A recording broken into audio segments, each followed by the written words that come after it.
할렐루야. 하나님 은혜에 감사합니다. 전 오늘 성경 본문 누가복음 21장 27절에서 28절까지 말씀입니다. 제가 읽겠습니다. 그때의 사람들이 인자가 구름 타고 능력과 큰 영광으로 오는 것을 보리라. 이런 일이 되기를 시작하거든 일어나 머리를 들라. 너희 구속자가 가까이 왔느니라 하시더라. 아멘. 사랑하는 성도 여러분, 요즘 코비드-19 팬데믹이 온 세계를 휩쓸면서 지구촌에 많은 사람들이 불안하게 살고 있습니다.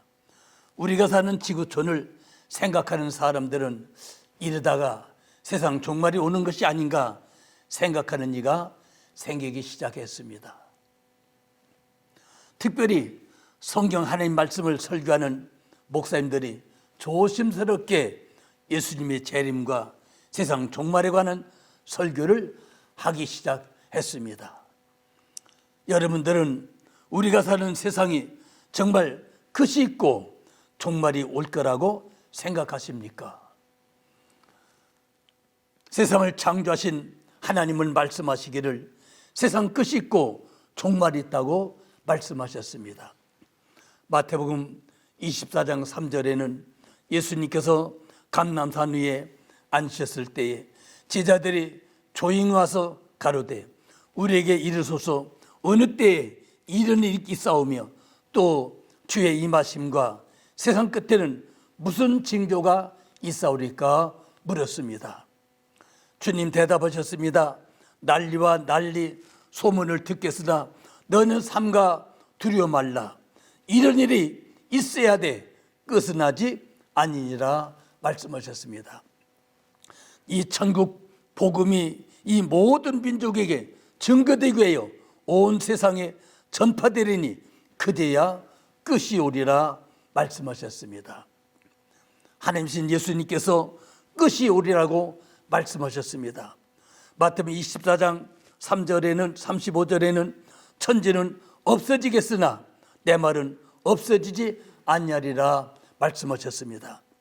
하나님이신 예수님께서 천지 하늘과 땅이 없어진다고 말씀하셨습니다. 우리가 사는 이 땅 위에는 240여 개의 나라에 77억의 남녀 사람들이 살고 있고 하나님 만드신 동물과 식물과 공중하는 새와 바다의 고기와 땅 위에 기어다니는 벌레들까지 살고 있습니다. 그런데 하늘과 땅이 없어지는 종말 끝이 있다고 말씀하셨습니다. 언제 세상 끝이 종말이 오느냐고 제자들이 예수님에게 물었을 적에 마태복음 24장 36절에 그러나 그날과 그때는 아무도 모르나니 하늘의 천사들도 아들도 모르고 오직 아버지만 아시느니라 말씀하셨습니다. 누가복음 21장 11절에는 처처에 큰 지진과 기근과 온역이 있겠고 무슨 일과 하늘로서 징조가 있으리니 말씀하셨습니다. 하늘과 땅이 없어지는 종말의 때를 징조를 보고 알라고 말씀하신 것입니다. 예수님이 말씀하신 종말의 징조는 하늘에 나타나는 징조와 땅 위에 나타나는 징조와 하나님 말씀이 땅 위에 전파되는 영적 징조 세 가지를 알라고 말씀하신 것입니다. 사랑하는 성도 여러분, 하나님 말씀하신 성경은 신구약 성경 66권입니다. 성경 시작은 인류 시작부터 기록이 되었고 성경이 끝이면 인류도 끝입니다. 성경 제일 첫 번째 책 창세 1장 1절에는 태초에 하나님이 천지를 창조하시니라 말씀하셨습니다. 이 세상을 만드셔서 우리가 사는 세상이 시작됐다고 말씀하신 것입니다. 성경 제일 마지막 책 마지막 말씀은 요한계시록 20장 20절에 이것들을 증거하신 이가 가라사대 내가 진실로 속히 오리라 하시거늘 아멘. 주 예수여 어서 오시옵소서. 주 예수의 은혜가 모든 자들에게 있을지어다 아멘 하고서 성경은 끝을 맺었습니다. 성경에 있는 모든 역사도, 인류의 역사도, 모든 생명 역사도, 하늘과 땅에 있는 모든 역사도 예수님께서 재림하시면 끝입니다. 성부 하나님이 세상을 여셨고 성자 하나님이 세상을 문을 닫으시는 것입니다. 정확한 종말은 예수님 다시 이 땅에 재림하시면 세상 끝이고 종말입니다. 그래서 예수님의 재림과 세상 종말은 같습니다. 하나님 다시 문을 여시고 영원한 하늘의 세계에 믿는 자에게 살게 하십니다. 누가 하늘의 세계 천국에서 죽지 않고 영원히 행복하게 살 수 있습니까? 요한복음 3장 16절에 하나님이 세상을 이처럼 사랑하사 독생자를 주셨으니 이는 저를 믿는 자마다 멸망치 않고 영생을 얻게 하려 하심이라고 말씀하셨습니다. 17절에는 하나님이 그 아들을 세상에 보내신 것은 세상을 심판해 하심이 아니요 저로 말미암아 세상에 구원을 받게 하려 하심이라고 했습니다. 하나님 아들 예수 그리스도를 믿는 자가 구원받아 영원히 하나님과 함께 행복하게 산다고 말씀하셨습니다. 다시 오실 예수님의 재림은 평생 믿은 성도들에게 소망과 기쁨과 환영할 일입니다. 예수님이 다시 오실 재림을 오늘 오실까 내일 오실까 성도는 기다리며 살아야 합니다. 예수님께서 유대 땅 베들레헴 초림으로 마옥간에 탄생하셔 오셨을 때는 초라한 모습으로 오셨습니다. 찾아오는 이도 없었습니다. 이방 나라 동방에서 별을 따라온 박사들 3명이었습니다. 그리고 밤중에 들에서 양떼를 지키던 초라한 목자들이었습니다. 탄생하시고 얼마 되지 않아서 유대 나라 다스리던 헤롯 왕은 예수님을 죽이려고 해서 요셉과 어머니 마리아는 아기 예수를 데리고 애굽으로 피신하여 도망가야 했습니다. 하나님신 예수님이 보통 사람들보다도 더 초라하고 가난한 모습으로 세상에 오셨습니다. 두 번째 세상 오시는 예수님은 첫 번째 오시는 초린 예수님과는 다릅니다. 누가복음 21장 27절에는 그때 사람들이 인자가 구름 타고 능력과 큰 영광으로 오는 것을 보리라 말씀하셨고 마태복음 24장 27절에는 번개가 동편에서 나서 서편까지 번쩍임같이 인자의 임함도 그러하리라 말씀하셨고 데살로니가전서 4장 16절에는 주께서 호령과 천사장의 소리와 하나님 나팔로 친히 하늘로 쫓아 강림하시리니 그리스도 안에서 죽은 자들이 먼저 일어나고 말씀하셨습니다. 첫 번째 초림으로 오신 예수님은 죄인을 구원하시려 사람의 모습으로 죄인의 모습으로 십자가 지시기 위해서 죽으셨다가 3일 만에 부활하시어 하나님 모습으로 하늘로 승천하셨다면 두 번째 재림하신 예수님은 처음부터 하나님의 모습으로 구름 타시고 주님의 세상에 오신다고 호령하시며 천사장 나팔을 불며 번개가 번쩍이며 능력과 큰 영광스러운 모습으로 다시 오신다고 말씀하셨습니다. 사랑하는 성도 여러분, 왜 예수님이 두 번째 재림하십니까? 마태복음 24장 31절에는 저가 큰 나팔 소리와 함께 천사들을 보내리니 저희가 그 택하신 자들을 이 끝에 저 끝까지 사방으로 모으리라 말씀하셨습니다. 하나님은 택하신 자들을 모으려고 오신다고 말씀했습니다. 하나님은 택하신 자기 백성이 있습니다. 에베소 1장 4절에는 곧 창세전에 그리스도 안에서 우리를 택하사 우리로 사랑 안에서 그 앞에 거룩하고 흠없게 하시려고 그 깊으신 뜻대로 우리를 예정하사 예수 그리스도로 말미암아 자기 아들이 되게 하셨으니 말씀했습니다. 하나님은 세상 창조하기 전에 예수 믿고 구원받도록 택하신 백성이 있습니다. 예수 그리스도의 십자가의 피로 우리 죄를 다 씻어 용서하시고 거룩하게 하시고 흠없게 하시고 하나님의 아들 되게 하셨습니다. 예수 안에 사는 성도가 하나님 택함 받은 백성입니다.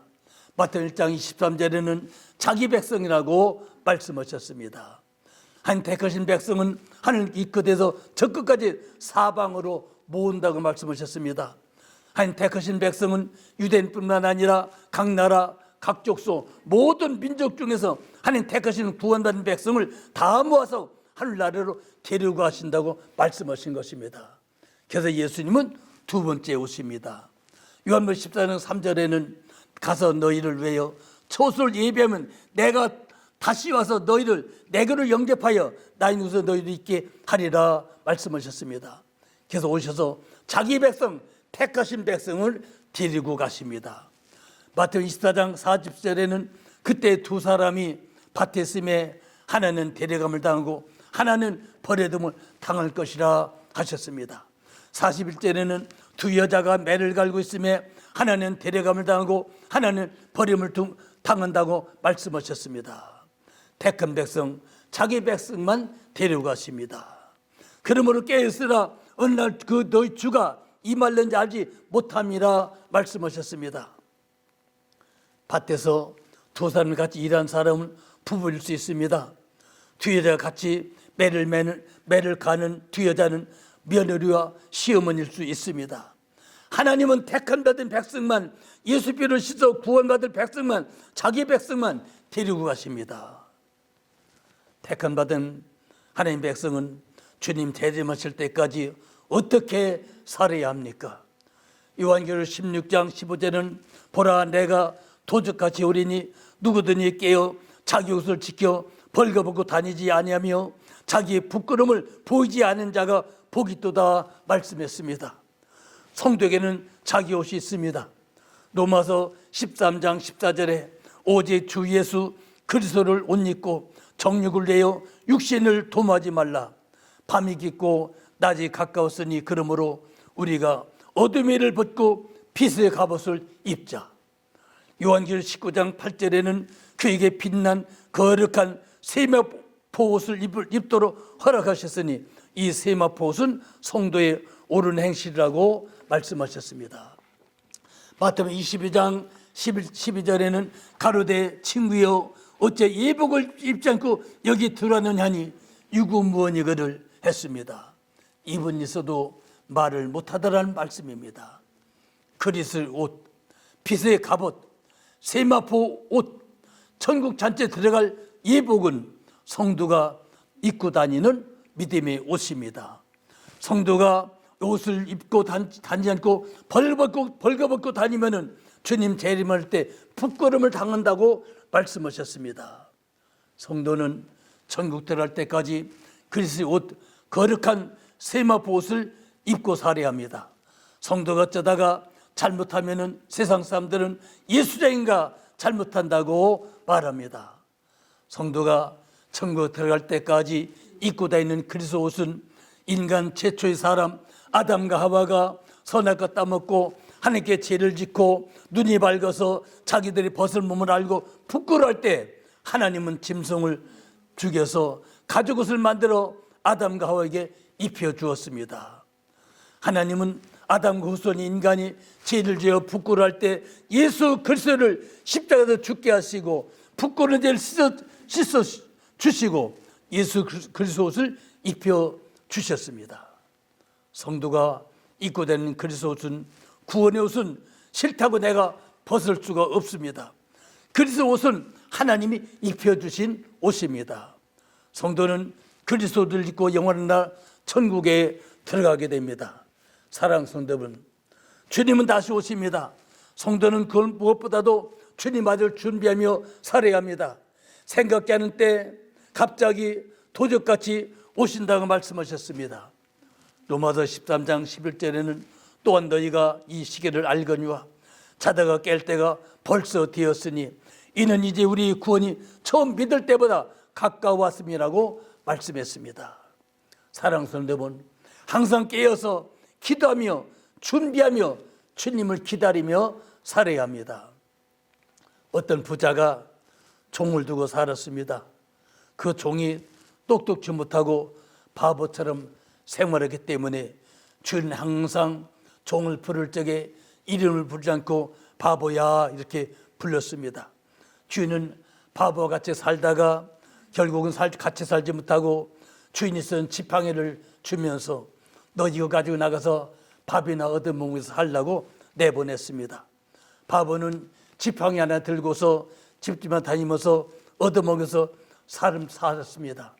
견디는 소식이 들렸는데 주인이 병이 들어서 죽게 됐다는 소식을 들었습니다.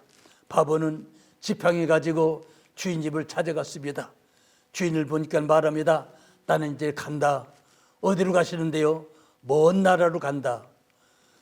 그럼 뭘 준비하셨어요? 준비가 아무것도 없다. 멀리 가시면서 아무것도 준비하지 못했으면 주인이 바보시네요. 이 지팡이 주인이 가지세요. 그래서 바보는 지팡이를 놓고 나왔다고 합니다. 사랑하는 성도분, 우리가 머지않아 주님 따라서 먼 나라를 갑니다. 그런데 우리가 아무것도 준비 없이 산다면 바보 지팡이와 같습니다. 사랑하는 성도분, 우리는 주님 오실 준비하면서 사는 믿음으로 살아야 합니다. 감사합니다. 사랑하는 성도분, 이제 우리 기도하겠습니다. 성도는 기도할 때 하나님께 능력 주시고 은혜를 주시고 성령 충만케 하시고 내 안에 있는 모든 병도 고쳐주시며 하나님께서 시험도 이기게 하시며 모든 문제를 해결해 줄 줄 믿습니다. 기도합니다. 주여, 할렐루야, 할렐루야, 할렐루야. 은혜와 능력과 권능에 감사를 드립니다. 오늘도 주 하나님께서 우리의 간구를 들으시고 능력을 베풀어 주시길 원합니다. 성령으로 충만케 하시길 원합니다. 성령님 함께해 주시옵소서. 너 중에 병든 자를 기도할 것이요 믿음의 기도는 병든 자를 구원한다고 말씀하셨습니다. 성령님 고쳐주시옵소서. 함께해 주시옵소서. 성령님 특별히 우리가 산 지구촌에 아버지 코로나19 때문에 너무 고생하고 있습니다. 주님 이 팬데믹 없애주시옵소서. 아버지 코로나 병을 멀리 지구촌 밖으로 떠나게 해주시옵소서. 하나님 깨끗게 해주시옵소서. 아버지 걸린 자도 후유증을 깨끗이 낫도록 하나님 역사하여 주시고 축복하여 주시옵소서. 아버지가 먹게 충만하신 아버지 하나님의 주여 간구합니다. 하나님의 심장 약한 자 심장을 건강하게 고쳐주시기 바랍니다. 아버지 우울증 고쳐주시기 바랍니다. 성령님 함께해 주시옵시고 여호와의 능력을 베풀어 주시옵소서. 아버지 하나님여 혈압을 낮춰주시옵시고 하나님 아버지여 아버지 당뇨병을 낮춰주시옵시고 온전히 깨끗하고 건강케 해주시기를 원합니다. 거룩하신 주여 능력 베풀어 주시옵소서. 아버지 하나님이여 주여 머리가 아픕니다. 머리를 치료해 주시옵시고 맑게 해주시길 바랍니다. 하나님 위암이 있습니다. 위암을 고쳐주시 바랍니다. 성령님 아버지여 건강케 해주시옵시고 소화를 잘하게 해주시 바랍니다. 하나님 아버지 직장암을 고치 바랍니다. 직장암으로 있습니다. 암을 고치시 바랍니다. 성령님이여 성령이여 모든 각종 암에 떠나가게 해주시옵시고 예수 피로 깨끗게 해주시옵시고 치료해 주시옵소서. 성령님 성령님 도와주시옵소서. 함께 해주시옵소서. 여호와여 아버지의 전립선암을 고치시 바랍니다. 축복하여 주시고 연도하시고 함께 해주시옵소서. 아버지 왼쪽에 유방암을 고치시 바랍니다. 모든 각종 암을 고쳐주셔서 치료하시 바랍니다. 성령님 성령님 아버지 깨끗한 몸으로 살게 해주시옵시고 거룩하게 살게 해주시옵시고 주님을 만나게 도와시 바랍니다. 아버지의 축복하여 주시옵소서. 여호와여 은혜와 능력 베풀어 주시고 함께 해주시고 성도를 가정가정마다 모든 문제 해결해 주시옵시고 주님 역사해 주시옵소서. 악하고 저주받은 귀신은 떠나갈지다 원수 마귀는 떠나갈지다 온전히 깨끗하고 거룩한 가정에 가는 축복하여 주시옵소서. 예수님 이름으로 감사하며 축복하며 간절히 기도 올립니다. 아멘. 사랑하는 성도 여러분, 우리 하나님 여러분 기도를 들으신 분이십니다. 아무것도 걱정하지 마시고 기도하시면 하나님께서 꼭 영육간 문제를 해결해 주십니다. 기도하시 바랍니다. 그리고 여러분들이 특별히 기도할 점이 있으시면 댓글에 남겨주시면 저희가 여러분을 위해서 항상 기도하겠습니다. 오늘 방송 마칩니다. 감사합니다. 샬롬.